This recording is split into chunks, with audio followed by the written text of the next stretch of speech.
Hey, John, how have you been? Pretty good. And yourself? Good to see you again. All right, all right. So, man, tell us what's going on. Well, we've been expanding our brand in a lot of different ways. The one that I'm most ecstatic about is overseas expansion. Yes. Our brand has really taken a cult following in a couple different markets that we just didn't expect in our wildest dreams. Isn't that amazing? Yes. And, yes. We just been pushing the envelope, trying to get the beverage to people's hands. Good. And expand the palate. Good. And so tell us about, how you got there and how did you get into that overseas market, how all that's working, and then talk about your product. So we're a small business, family-owned business, so we relied heavily on a lot of different resources with the state. Mm-hmm. One being SUSTA, the Southern United States Trade Association. Yes. They happen to be headquartered in New Orleans. That's right. So that's right. On Poydras, yes. On Poydras, at the former One Shell building. And they have a lot of great staff people, a lot of people that's very interested in helping businesses promote themselves. And when we looked at our market, we saw that we was already competing in the globalized market. If you look in the store shelves, you already got products from overseas. You might as well go dive in 85% of the other remaining market and see if your products can compete. Tell us about the products that you're marketing. So we mainly went in there with our Honey Ale. It's our flagship. Yes. We've been doing this beer for like about 15 years now. Wow. And because it does have a lot of New Orleans and Louisiana characteristics to the design, we found that, majority of every country we visited has an affinity for like either Louisiana cuisine, jazz music. Isn't that amazing? And you put those two together.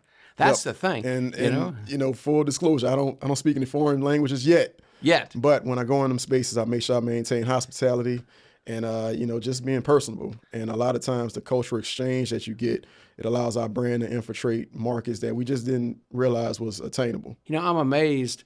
I just got back from sub-Saharan Africa. Mm-hmm. So when I go to the embassy, I go to the U.S. embassy, and do you know what they had cooked? New Orleans style chicken. Right, New Orleans, and that's and it says. And whenever I travel abroad, one of the things that I'll bring spices. I'll bring our Cajun spices, our Creole spices.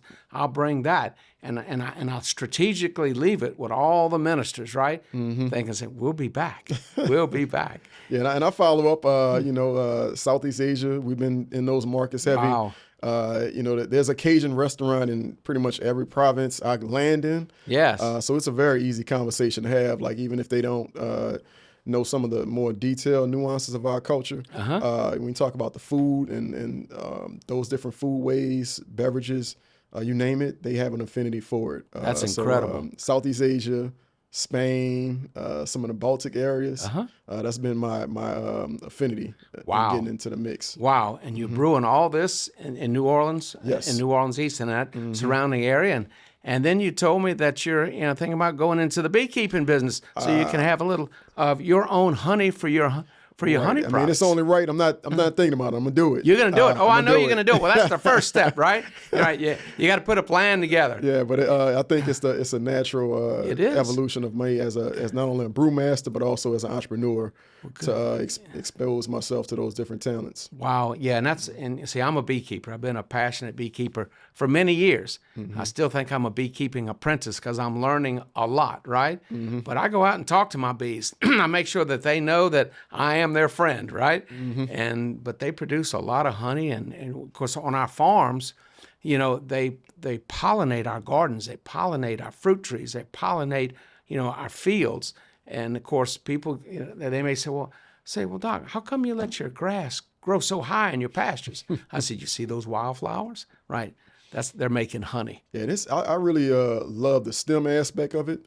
I do a couple of things where I teach the youth, and I think I think there's a little disconnect that I think with beekeeping and some of those sciences, even manufacturing beer, I think there's a way to kind of bring that community to Well, mead is one of the oldest farms of beer. It goes back into ancient times. And if you go, it was very big in England and Ireland and that, part of the world, and it's still done there. Yeah, I mean, they still excavate areas and they find like residue where they had meaderies or even, use of honey, which sometimes they find it in ancient jars and it's still preserved to this day. Over the years, I've served a lot of different roles, and including leadership levels there at SUSTA, Southern United States Trade Association, which is one of the regional trade associations actually funded by the federal government in conjunction with the state departments of agriculture. And I've known Miss Bernadette there for many, many, many years, and she does a tremendous job. Well, currently, we have a pretty big trade deficit, and SUSTA is one of the leading entities that helps small businesses, especially in our region, aid them in creating a reduction in those trade deficits. For me, I've worked with SUSTA, Bernadette, Danielle Coco, Oh, yes. Jonathan Van Balen. I can name a lot of their staff. Lydia Sosa. I worked with them for about a decade now. Wow. And, I never could imagine some of the opportunities that they would expose me to. And I make sure I take And a advantage of technical them. assistance. Right. Because, if you've never done this, right? Because it's designed for new companies to get in and get help and assistance in trade. But, just thinking, if you were going to say, okay, I'm going to go to Indonesia and I'm going to promote my beer. And if you have nobody but you, that could be a frightening and daunting experience. But they help you, right? And there's cost share, too. Cost share. It's so much more figuring out like all the nightmares. Logistics. The logistics of it all, getting your product from point A to point B, meaning across the ocean. You can't do it without, or you can do it, but it's going to take a lot more time and resources if you don't have these kind of entities like SUSTA that you can lean into. Patching you in with translators.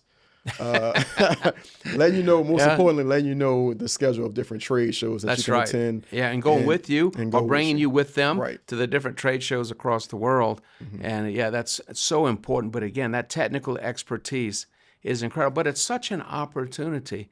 And tell us how that's helped you expand your business. Well, it's helped me expand because it could be very daunting going into these spaces. But being in contact with SUSTA, they do connect you with the U.S. ambassadors. That's right. Connect you with USDA, just all the resources that you need to further your advancement in these different markets, and also they can provide you like on the ground information about your products and the different markets. And that's so important because, as you know, foreign trade. Again, you've got to get your product there. You've got to get there. You've got to make the connections with the people, the logistics, and then just dealing with the actual shipment, the buying and the selling and all that. And that's what they're there for, and that's what they are so very good about. And you can tell they are passionate about it. And I would say most importantly, making sure like your products, like your packaging is culturally sensitive going into these markets. So you really get a full breakdown of the market before you go in, so you're not going in blind. And I think that's the most important thing. They do act as a partner when you do work with them. Good. And so what's next for you? Next, just further expanding myself. We just did a Food X Japan trade show. It's the largest food and beverage expo in Asia. Wow. This is our third year we participated. We're going to be there for 4 years. But that's a lot of fun. It is a lot of work. It's a lot of fun. It's a lot of work. Yes. It is a lot of work. It feels very rewarding to succeed in those spaces. We were the official beer sponsor for the USDA opening reception. Really? And we look to keep growing it from there. And just recently, this past year, we had the largest Louisiana delegation that attended that event. So it was myself, Diva Dog. They had a couple other entities that was there. I know y'all had fun now. Good time. Right? Yeah. Good time. If you had Diva Dog there with you, she is a hoot. Yes. She really is. And just wonderful products. But again, entrepreneurship, and that's what it's about. Absolutely. So step us through one of your trips and about how that works and what you accomplished. So the first, I'll talk about my first experience. So it was long overdue. Unfortunately, COVID put things in shelter. But when those borders opened up, we did a trade mission called Trade Winds, where we went to Bangkok, Thailand. Wow. And we met with 9 different country delegations. So it was almost like speed dating. Yep. And, I met with Malaysia, Myanmar, Thailand, of course, a couple other Southeast Asian countries. And it really blew my mind. It was just so much. I was kind of overstimulated because I was in Bangkok for the first time. And I just was standing on my product, getting my product through customs. Right. That was a whole thing, riding in the tuk-tuks. Just it was a great experience. I understand. But because I got exposed to so many different countries at one time, I was able to see how my market share could increase and just really see the full scale of the opportunity. And we're still, building off a high of that. That's that right. moment was pretty significant in my growth as an entrepreneur. That's good because when we travel, we're taking all these notes, we're meeting all these people, we're writing everything down.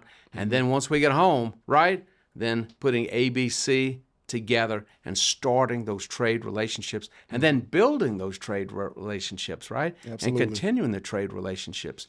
And we tell our friends abroad, friends do business with friends, and we want to be your friend, and we want a long-term Right. relationship. And to this day, I still have like a lot of those networks via Yes. WhatsApp. We communicate like every other week. Yes. So, I mean, it really was a cool And that's growth important. opportunity. That's important. You know, those connections will continue to provide, you know, just fruitful business for decades to come. So, you know, my company is I'm in a craft beverage industry. So craft sometimes translates people's mind, let them know it's from the community. So, you know, we're not a big box retailer. We source our products from the community. We return our net revenues to the community. And we work with SUSTA. It broadened our growth to a way that we can really create more jobs, not only internally, but also overseas. So, you know, when we're working with SUSTA, it's a full-on cultural exchange. We really value them as a partner in our growth. And, you know, starting from brewing beer in my mother's kitchen, Really? you know, replacing stovetops to now, you know, to the scale, they're definitely a factor in our growth and our success. Well, thank you. Today we're with John Renthrope with the Cajun Fire Brewing Company. I want to thank you. And for having again, me. anything that we can do to help you, please let us know. You know, I've really enjoyed getting to know you and getting to know your product, right? And we look forward to greater things to come. Absolutely.